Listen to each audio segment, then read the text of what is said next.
I want to talk more about the project. You've just recently come back from India. Yeah, yeah. Do you want to tell the viewers at home Yeah. Well, where the idea started?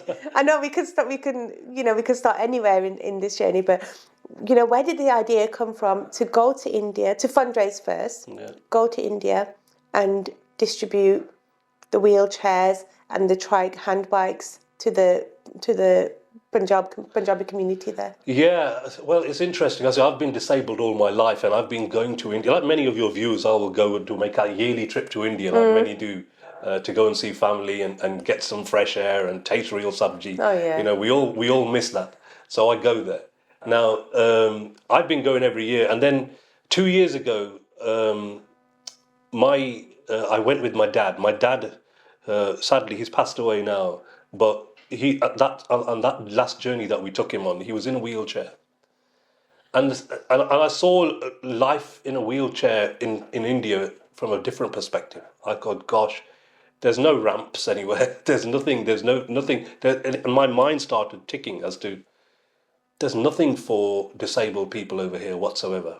I got by every time I went. I only went for 10 days. Yeah, So I yeah. got by, but I thought disabled people who live in the Pind, they live here and they breathe this injustice consistently. No, there's no state support for them.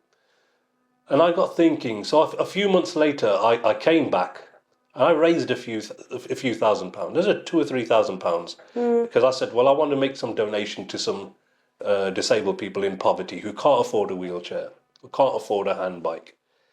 So we were going on a business trip from work anyway. We were going to Gujarat, so we Okay. flew over to Punjab, and I rang my cousin. I said, find go to speak to all the sarpanchas in the surrounding village, and say who asks who need one.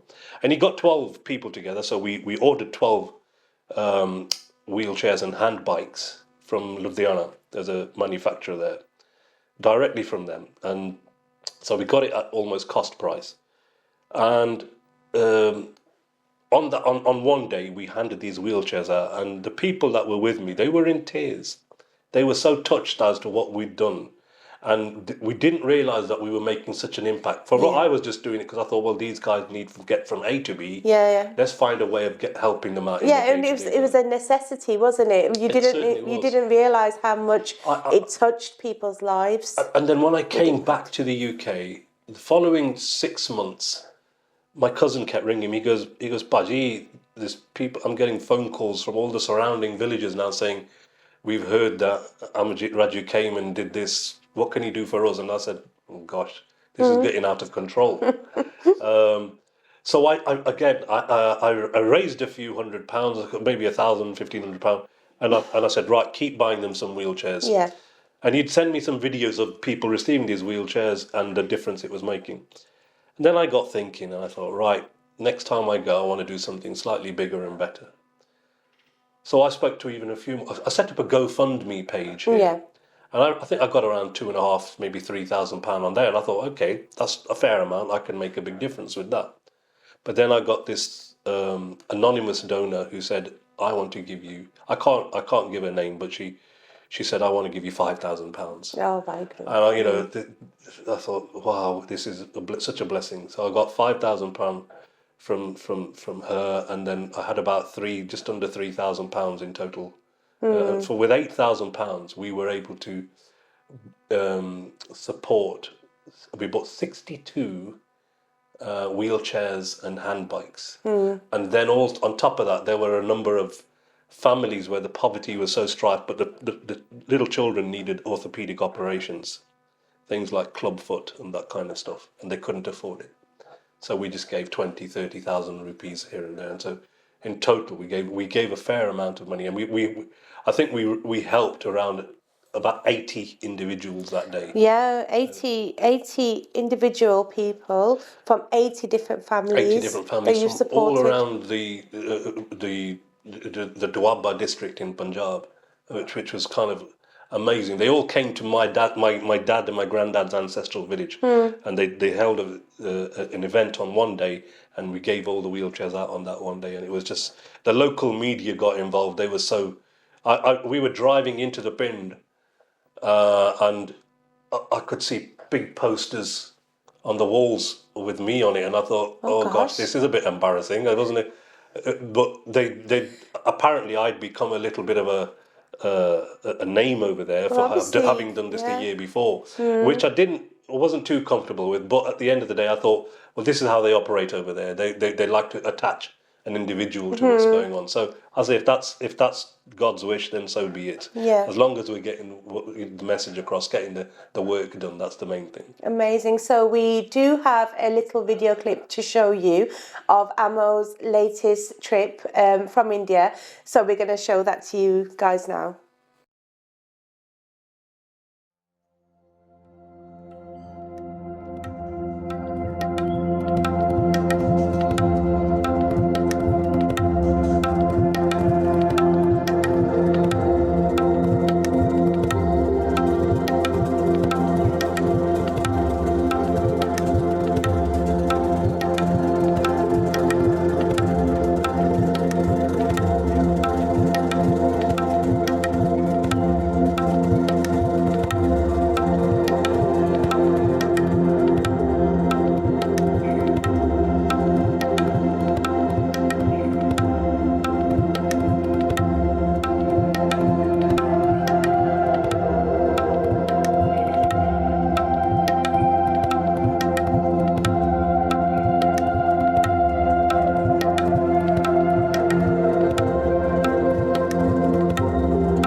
ਤੇ ਫਿਰ ਤੁਸੀਂ ਪਹਿਲਾਂ ਕਿੰਦਾ ਫਿਰਦੇ ਸੀ ਪਹਿਲਾਂ ਇੱਦਾਂ ਫਿਰਦੇ ਨਾ ਇਧਰ ਟਰਾਈ ਕਰਦੇ ਤੇ ਉਹ ਵੀ ਭੁੱਲ ਗਏ ਹੁਣ ਮੈਂ ਇਸ ਕਰਕੇ ਭੇਜਣਾ ਜਾਂ ਆਰਡਰ ਤੁਸੀਂ ਬਣਾਉਣਾ ਹੁਣ ਕਿਹਾ ਵੀ ਤੁਸੀਂ ਆ ਜਾਓ ਅਸੀਂ ਦੇ ਦਾਂਗੇ ਸੋ ਹੁਣ ਤੁਹਾਡੀ ਲਾਈਫ ਨੂੰ ਫਰਕ ਕਿੰਦਾ ਪੈਣਾ ਵੀ ਤੁਹਾਨੂੰ ਹੁਣ ਤੁਸੀਂ ਆਪ ਫਿਰ ਸਕਦੇ ਹੋ ਫਰਕ ਤਾਂ ਆਪੇ ਭੇਜਣਾ ਜੀ ਬਾਹਰ ਅੰਦਰ ਆਪਣਾ ਕੁਛ ਕਰ ਸਕਦੇ ਸਾਰਾ ਕੁਝ ਕਰ ਸਕਦੇ ਜੀ ਮਿਲ ਕੇ ਕਿਸੇ ਦਾ ਸਹਾਰੇ ਦੀ ਨਹੀਂ ਲੋੜ ਪੈਣੀ okay thank you So look at the impact. You guys can see the amount of wheelchairs have been bought, the whole journey of the Amo and his team's trip.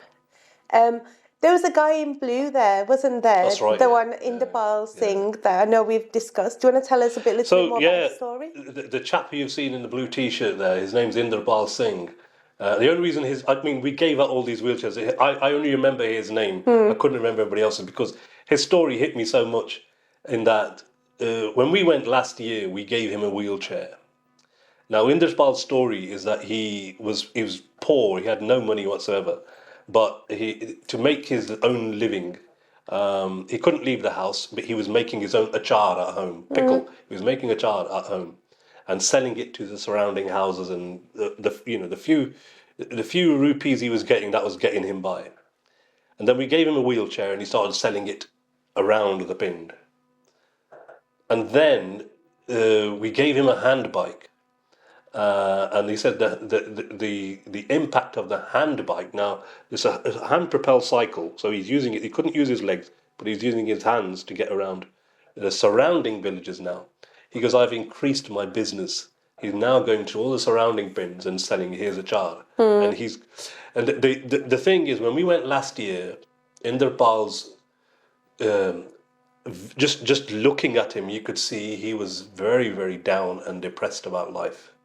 When we went to him this year, you couldn't stop him smiling. His confidence, his self-esteem was out of the window. He was buzzing with life. And I thought that £100 donation, it cost £100 for that hand bike, has changed this man's life.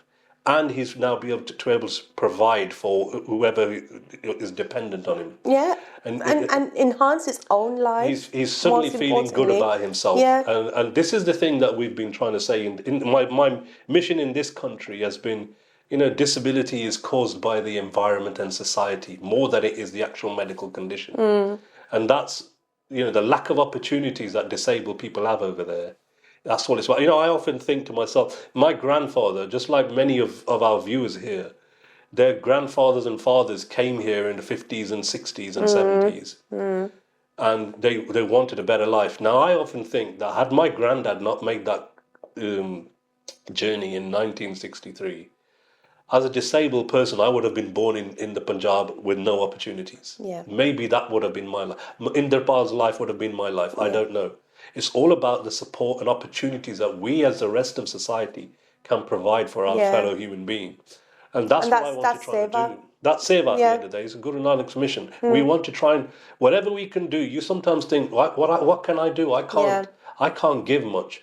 And they asked me to make a speech on the day when we were handing these. And I said to the people in the surrounding villages, I said, if you can't give 10 rupees out of your pocket, that's fine. You give your time, Yeah. give your seva to, to that individual. Go and see what they need. That's a lot you can do itself.